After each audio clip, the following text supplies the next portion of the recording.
আসসালামু আলাইকুম। আপনারা দেখতে পাচ্ছেন সবার বাজারে সেই বিখ্যাত বালিশ মিষ্টি।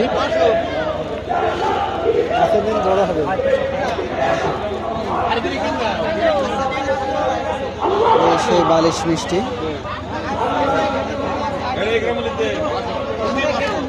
কেটে কেটে বিক্রি করছে এবং এখানে অনেক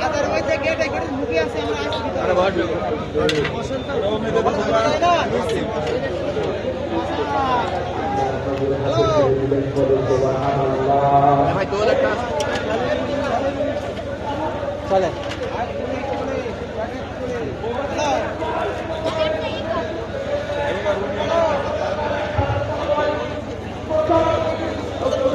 আপনারা দেখতে পাচ্ছেন সেই বিখ্যাত বালিশ মিষ্টি, অনেক বড় বালিশ মিষ্টি। আসলে এটা কেটে কেটে বিক্রি করা হচ্ছে, একবারে একটা খাওয়া অসম্ভব মতো অনেকটা।